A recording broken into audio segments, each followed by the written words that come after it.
వెళ్ళినంత మాత్రాన హిందువు కాదండి. గుడికి ఆపద వచ్చినప్పుడు గుడిని కాపాడుకోవడానికి వెళ్ళిన వాడు కూడా హిందువు అవుతాడు. అది గుర్తుపెట్టుకోవాలి మనం.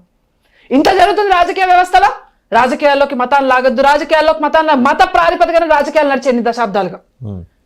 తీయండి 1947 నుంచి, ఎప్పటి నుంచి అయితే మన డెమోక్రసీ పరంగా ఎప్పుడైతే మన కంట్రీగా ఏర్పడిన తర్వాత ప్రభుత్వం ఏర్పడింది అప్పటి నుండి తీయండి. ఏ రాజకీయ నాయకుడు మతం పేరు తీయకుండా రాజకీయాలు చేశాడు చూపించండి నాకు. దానివల్ల మంచి జరిగిందా దేశానికి, చెడు జరిగిందా చూపించండి నాకు.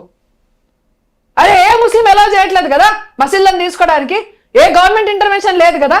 ఎన్ని డబ్బులు దొబ్బేస్తున్నారు మన గుళ్ళ నుంచి. మనం ఏం చేయగలుగుతున్నాం మనం? ఎప్పటికి మేల్కుంటారండి? ఇంకెప్పుడు మేల్కుంటారు? నువ్వు కన్నా ఆడపిల్ల ఒంటి మీద చేయబడేదాకా కూడా ఇంకా మేల్కోవా? అప్పుడు నువ్వు మేల్కోని వరకు వాడిని చంపేస్తాడు. చేతులు పడుతూనే ఉన్నాయి. ఎప్పటికి మేల్కుంటా? నీ ఆడపిల్ల కాదు కదండి. ఎక్కడో బంగ్లాదేశ్లో ఆడపిల్ల తన ఆడపిల్ల కాదా? నీకు ఎందుకు రావట్లే ఉడుకు రక్తం? ఏం చేయాలండి? ఎవరేం చేయాలి? మీరు నేను స్టూడియోలో మాట్లాడినంత మాత్రాన ఏం మారుతుంది నాకు అర్థం కాదు. చాలా మంది అడుగుతారు, మీరు రండి ఇంటర్వ్యూస్కి, మీరు మాట్లాడిన మార్పు వస్తుంది. మాట్లాడితే ఎక్కడి నుంచి వస్తుంది మార్పు? రాజకీయ వ్యవస్థలో ఉన్న వాళ్ళు ఏం బిక్తున్నారండి? బీజేపీ గవర్నమెంట్లో ఉంది, అది కూడా కుర్చీని కాపాడుకోవడానికి చాలా ప్రయత్నాలు చేస్తుంది. హిందువుల ఐక్యత లేకపోతే బీజేపీ మాత్రం ఏం చేస్తుందండి? బీజేపీ ఏం చేస్తుంది? సంఘం నుండి బీజేపీ విడిపోలే? ఎందుకు విడిపోయింది? కాంగ్రెస్ తో వాళ్ళ మైండ్ సెట్స్ నచ్చకనే కదా బీజేపీ అలా వచ్చింది. బీజేపీ సంఘం నుండి రాలేదా? ఇప్పుడు బీజేపీ మళ్ళీ విడిపోతారు ఎవరైనా గ్యారెంటీ ఇవ్వగలుగుతారా? కట్టర్ హిందువులు ఒక సైడ్, న్యూట్రల్ గా ఉండే వాళ్ళు ఇంకొక సైడ్. రాజకీయ వ్యవస్థలు మారవని నీకు ఏమైనా క్లారిటీ లేదా? ఉందా? ఎన్ని సంవత్సరాల నుంచి చూస్తున్నావు రాజకీయాల్ని? ఏ రూపాయలు 5 సంవత్సరాలకి నీ మొహం మీద పిండాకుల మీద పడేసిన 500,000 రూపాయల కోసమా చచ్చేది నువ్వు? ఆ మందు బాటిల్ కోసమా చచ్చేది నువ్వు? అరే దేశం అల్లకల్లోలం అయిపోతుంది నాకేంటని చెప్పి బిందాస్గా కూర్చున్నావు. రేపు అక్కడన్న ఆడపిల్ల మీద గొంతు మీద పడిన కత్తి ఈరోజు రేపొద్దున నువ్వు కన్న కూతురు మీద పడదని నువ్వు గ్యారెంటీ ఇవ్వగలుగుతావా? ఎవరొచ్చి మాట్లాడండి, ఎవరొచ్చి కొట్లాడాలి? హిందువుల ఐక్యత రావాలి. ఎవడైనా బీజేపీని మతతత్వవాది అని అన్నాడు అని అంటే, మతతత్వ రాజకీయాలు చేస్తున్నంటే రోడ్డు మీద తీసుకొచ్చి ఈడ్చి చెప్పు తీసి కొడతారు. And how confident you are about it's very very very very very very important that Hindus has to wake up at least now అండి. at least now.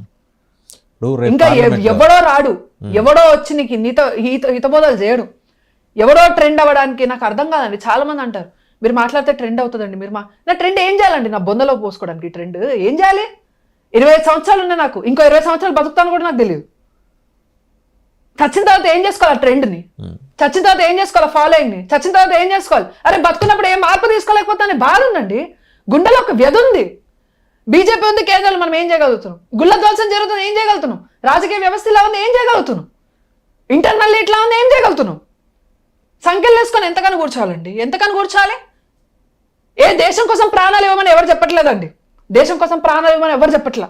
నీ ధర్మాన్ని కాపాడుకోవడానికి నువ్వు ఏ రాజకీయ పార్టీ అయితే నీ ధర్మానికి వ్యతిరేకంగా మాట్లాడుతుందో వాళ్ళకి సపోర్ట్ చేయకని మాట్లాడుతున్నావు. వాళ్ళకి సపోర్ట్ చేయకు, అప్పుడే మన ధర్మం జోలికి రాకుండా ఉంటారు. నీ ధర్మానికి సంబంధించిన ఐక్యంగా ఉండడం నేర్చుకో. ఇంటి లోపటి వరకే నువ్వు రెడ్డియా, కమ్మారా, కాపువా, బ్రాహ్మణ, ఎస్సీయా, ఎస్టీయా, గడప దాటావంటే నువ్వు హిందువే.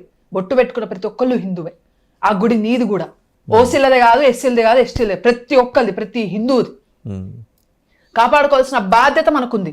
మన తల్లిదండ్రుల ఆస్తులు మనం ఎంత భద్రంగా కాపాడుకోవడానికి ప్రయత్నం చేస్తామో ఈ ధర్మం కూడా నీ బాధ్యత, నీ ఆస్తి. అది నువ్వు కాపాడుకోవాల్సిన అవసరం చాలా చాలా ఉందండి. చాలా విషయాలు షేర్ చేశారు. ఫైనల్గా ఒక విషయం చెప్పండి. పెద్ద స్టాలిన్, చిన్న స్టాలిన్ లాంటి వైరస్లకి కోవిషీల్డ్ పవన్ కళ్యాణ్ మీరు ఎమోషనల్ అవుతున్నారు అని మీరు చెప్పారు. ఈ కోవిషీల్డ్కి సపోర్టింగ్ మెకానిజం కోసం సనాతన ధర్మ ట్రస్ట్ ఈ రకంగా ఉండాలి, ఈ డ్రాఫ్ట్ ఈ రకంగా ఉండాలి అనే దానికి సంబంధించి మీ సజెషన్స్ ఫైనల్గా కుడ్ యు ప్లీజ్ కంక్లూడ్? చాలామంది పెద్దలు ఉన్నారండి దీని గురించి మాట్లాడేవాళ్ళు, చాలామంది మేధావులు ఉన్నారు. ఒక వ్యవస్థ యొక్క రూపకల్పన గురించి మన పురాణాల్లో కూడా చెప్పారు. ఓకే, మనకి కొత్త కాదు వ్యవస్థ అనేది. కానీ ఈ రూపకల్పన జరగాలి అని అంటే ఒక నిజాయితీ అయిన నాయకుడు, మీరు అన్నట్టు పవన్ కళ్యాణ్ గారు ఎలా అయితే దీపస్తంభం లాగా నిల్చుంటున్నారు సనాతన ధర్మంకి అంటున్నారు కదా, ఏ రాజకీయ ఒత్తిడి వల్ల ఆయన రేపొద్దున ఇక్కడున్న ఖాళీని అటు తీసి వేయకుండా చూసుకోవడానికి బాధ్యత మనదే అండి. ఆయన వేయడు, మనదే బాధ్యత. అలా నిలబడిన వ్యక్తి వెనుక నిలబడడం మన బాధ్యత. చాలామంది పెద్దలు ఉన్నారండి. ఒకటేంటి అని అంటే మన డబ్బుల్ని మనకే ఖర్చు పెట్టాలి. మన ధర్మం జోలికి వస్తే తలా మొండం వేరు చేసే చట్టాలు రావాలి. ఆ చట్టాల యొక్క అమలు వాడు చచ్చిపోయే టైంకి కాదు అమలయ్యేది, ఈ రోజు జరిగితే రేపటికి రేపు అమలయ్యే చట్టాలు రావాలి. లైక్ ఇన్ గల్ఫ్ ఎవడైనా కూడా దాని గురించి చేయడం పక్కన పెట్టండి, నేను అంటున్నాను గుడి ధ్వంసం చెయ్యాలన్న ఆలోచన వచ్చినా కూడా అమ్మో అనే ఒక భయంకరమైన దృశ్యం వాడి కళ్ళ ముందు తిరగాలి. నా తల తీసేస్తారు వీళ్ళు, ఇక్కడికి వచ్చావంటే నా తల తీసేస్తారు అనే ఒక భయం ఏర్పడాలండి ఖచ్చితంగా. ఏ ముస్లింని కూడా భారతదేశంలో తరిమి కొట్టలే హిందువులు, గుర్తుపెట్టుకోండి. కానీ అదే మా ధర్మం జోలికి వస్తే ప్రతి ఒక్కడిని త్వరలో దూరిన ఆ ఎలకతో సహా బయటకి ఈడ్చుకొచ్చి టోపి పెట్టుకున్నాడంటే ఆ ఎలకను కూడా తరిమి కొట్టే రోజులు దగ్గర ఉన్నాయి. ఒళ్ళు చాలా దగ్గర పెట్టుకోవాలి, ఇప్పటి నుంచి చాలా చాలా దగ్గర పెట్టుకోవాలి. ఇది ఏ పార్టీకి సంబంధం లేదండి, హిందువులు ఐక్యంగా ఉండి రోడ్ల మీదకి వస్తారు, ఏ పార్టీ వ్యవస్థకి సంబంధం లేకుండా వస్తారు రోడ్ల మీదకి. Right, thank you Bhargavi Kalyan గారు, థ్యాంక్ యూ వెరీ మచ్. చూసాం కదా, షీ బికేమ్ సో ఎమోషనల్.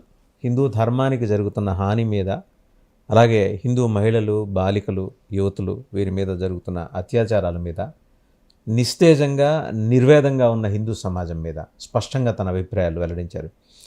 అలాంటి తమిళనాడులో ఉన్న స్టాలిన్ లాంటి, ఉదయనిధి స్టాలిన్ లాంటి వైరస్లకి ఇక్కడ ఒక కోవిషీల్డ్ రెడీగా ఉన్నాడు పవన్ కళ్యాణ్, ఒక దీపస్తంభంలాగా నుంచున్నాడు. ఆ దీపస్తంభానికి బాసటగా హిందూ సమాజం నిలబడితే మనకు కావలసిన, అచ్చంగా మనం ఫ్రేమ్ చేసుకోవాల్సిన సనాతన ధర్మ బోర్డు, ట్రస్ట్ దేశవ్యాప్తంగా, అంటే ఆ నేషనల్ లెవెల్లో ఆయన ఆకాంక్షించారు, జాతీయ స్థాయిలో అటువంటి బోర్డు ఏర్పడటానికి అవకాశం ఉంటుంది. మనస్ఫూర్తిగా హిందూ సమాజం ఆయన వెంబడి నిలబడాలి. ఆయన మడమ తిప్పే వ్యక్తి కాదు, అడుగు పక్కకి వేసే వ్యక్తి కూడా కాదు.